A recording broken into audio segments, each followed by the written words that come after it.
सबसे पहले आज वज़ीर आज़म ने ऑफ़र दी और तहरीक इंसाफ ने अपनी मुज़ाकराती कमेटी ही तहलील कर दी और आप जो वज़ीर आज़म ने ऑफ़र की थी उसे मुस्तरद कर दिया। अब ये जो मुज़ाकराती कमेटी है ये एक राब्ता कमेटी बन गई है जो कि अपोजिशन की दीगर जमातों से मिलकर आगे बढ़ने के लिए बात करेगी ताकि कोई प्रोटेस्ट या का लाएअमल बनाया जा सके। बिस्मिल्लाहिर्रहमानिर्रहीम। देखिए, प्राइम मिनिस्टर ने बड़ी मुनासिब ऑफ़र की है और अगर पूरा सच जानना है तो 2014 से हमें ये चीज़ों को शुरू करना पड़ेगा, लेकिन पूरा सच वही सामने लाना चाहेंगे जिनको अपनी माजी में और बहुत सारी चीज़ों का कोई ख़दशा ना हो। और रही बात के मुज़ाकरात की और उससे बाहर निकलने की, तो मुज़ाकरात इनकी फ़ितरत में है ही नहीं। मुज़ाकरात में बात करते नहीं हैं, सुनना भी पड़ती है, इनको सुनने की आदत नहीं। मुज़ाकरात में बात दलील से होती है और जिसकी भी वज़नी दलील हो, बेशक वो मुखालफ हो, उसी की बात फिर मानी जाती है। ये जो वन साइडेड इन्होंने मुज़ाकरात से दौड़े हैं, ये इसी वजह से, क्योंकि मुज़ाकरात के अंदर जब ये बात करते थे तो अगला आदमी जब दलील से बात करता था तो इनके पास जवाब नहीं होता था। बाहर ये कुछ और पोज करते हैं और अंदर इनके पास दलील कोई नहीं और सुनने की इन्हें आदत नहीं। तो मुज़ाकरात ये इसलिए नहीं कर रहे।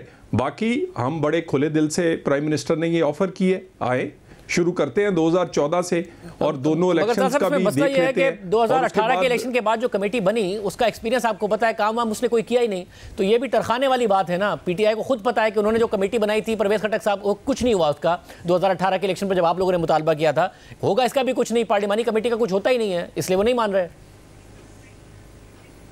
देखिए, वो कमेटी का ऐलान बानी पीटीआई ने किया था, ये शहबाज शरीफ ने किया है, ये नून लीग का वज़ीर आज़म है और हम उस तरह के लोग नहीं हैं कि बात करके भाग जाए। हमने पहले भी, इन्हें याद है जब इन्होंने बहुत शोर मचाया था, ये कहते थे 40 के 35 पंचर, उस वक़्त भी चीफ जस्टिस साहब ने कमीशन, हम वहाँ गए, वहाँ पूरी इंक्वायरी करवाई, हम भागे नहीं थे अपनी बात से, ये भागे थे जब इन्हें उसका रिज़ल्ट आया और इन्होंने माफ़ी मांगनी थी। माफ़ी मांगने की बजाय इन्होंने फिर आए बाएँ शाएँ शुरू कर दिया।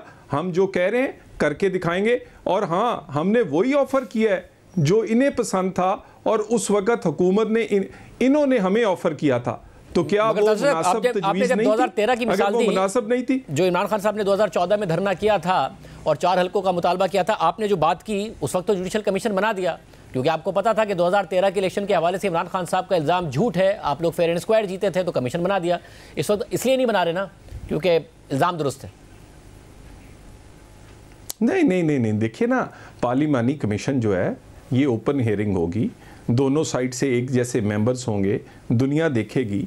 और हमें तो, अगर हम हमारे कोई दाल में काला होता या दिल में खोट होता तो क्यों ऑफ़र करते, क्यों वज़ीर आज़म पाकिस्तान ऑफ़र करते? और वो भी ये कहते हैं जी बाज़ाब्ता हमें ऑफ़र नहीं हुई। भाई वो बानी पीटीआई नहीं है जो कह के मुकरें, उन्होंने जो बात की है वो ऑन एयर हुई है, पूरे पाकिस्तान ने सुनी है, ये ऑफ़र बिल्कुल वैलिड है और ये इसीलिए दी गई है कि हम बड़े क्लियर हैं और हम चाहते हैं कि अगर कोई चीज़ है तो आए निकाल लेते हैं। हम तो रोज अपने मौक़िफ़ से नहीं पीछे हटते। मगर तार साहब, जैसे आप कह रहे हैं कि ट्रांसपेरेंट होगी, पूरी ओपन हियरिंग होगी, सब चीज़ें ट्रांसपेरेंट होगी, अगर 2018 इलेक्शन के बारे में भी पता चल जाए कि वो धांधली से हुए और जो हालिया इलेक्शन हुए 2024 के 8 फरवरी को, उनके बारे में भी पता चल जाए कि वो धांधली से हुए, तो इमरान खान साहब का क्या नुकसान है? उनकी हुकूमत तो चली गई, आपका नुकसान है, आपकी हुकूमत चली जाएगी, तो कैसे तैयार होंगे आप? कैसे हो सकता है ये ट्रांसपेरेंट? देखिए, हमने 2013 में भी हमारी हुकूमत थी, 14 में, याद करें, हमने कमीशन बनाया और उसके कमीशन के TORs पढ़े। उस वक़्त भी अगर कोई रिज़ल्ट इस तरह का आता तो उस वक़्त भी फिर हमारी हुकूमत चली जाती, लेकिन हमें पता था कि हमने कुछ साजिश नहीं की हुई, हमने इलेक्शन छीना नहीं है। आज भी हम कह रहे हैं उस वक्त पता था आपको कि साजिश नहीं की, इलेक्शन छीना नहीं है, मगर इस बार आपको पता है कि फॉर्म 45 और फॉर्म 47 का मसला है।